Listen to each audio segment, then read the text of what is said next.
Hey guys, welcome back to another video. Before we start, don't forget to leave a like and subscribe, and as well as that, comment down below, I subscribed, and you'll be entered in our monthly shoutout giveaway. On today's video, we'll be looking at the most popular US presidents.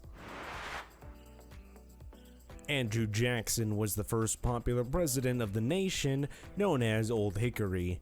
As a self-styled man of the popular, during the War of 1812 and later against the Seminole Indians in Florida, Jackson gained fame at the Battle of New Orleans. His first presidential run in 1824 finished in a small loss to John Quincy Adams, but 4 years later, in a landslide, Jackson won the presidency.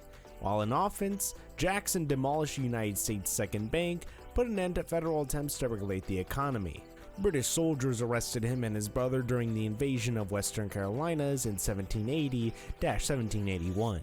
One of the officers actually attacked Andrew Jackson because Jackson refused to shine his boots.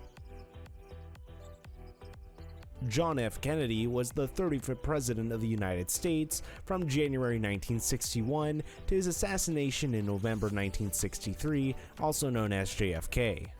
Americans and the world often consider him to be the young, talented person whose career and life tragically ended that day of 22nd November 1963 in Dallas.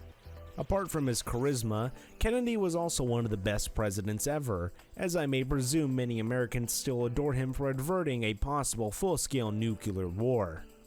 By negotiating with Soviet President Khrushchev, American diplomats under his leadership established a benchmark for diplomatic management of the Cuban Missile Crisis. He sought to bring an end to discrimination against race, supporting civil rights, and racial integration. JFK, through his reforms, relieved the U.S. economy out of the financial crisis. After the assassination of President McKinley, Theodore Roosevelt went to power. Theodore Roosevelt was the youngest person to hold the presidential position when at 42. Roosevelt used his presidentship during his 2 terms to implement excellent national and foreign policy. He helped to industrialize the U.S.'s economy by introducing new labor laws, placing regulations to curb the power of large corporations such as Standard Oil and the railroad contractors. With the Pure Food and Drug Act, which gave birth to the present Food and Drug Administration, he also enhanced consumer protection and created the first national parks. He strengthened the American Navy by journeying battleships throughout the globe to make friendly courtesy visits. These courtesy visits made sure the world would see the new American naval power.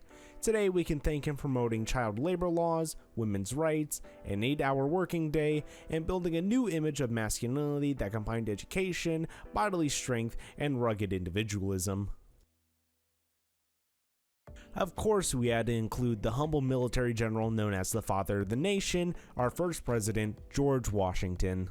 During the American Revolution, he functioned as commander-in-chief and then presided over the 1787 Constitutional Conventions. With no criterion for choosing a president, it fell to the members of the Electoral College to elect the nation's first leader. Over 2 terms, Washington has created many of the traditions that Oval Office still follows today. Worried that the president's office should not have been seen as a monarch's cabinet but as one citizen, Washington preferred calling him Mr. President rather than Your Excellency. During his presidency, he detailed government spending regulations, normalized relationships with Great Britain, and set the foundations for the future capital, Washington, D.C.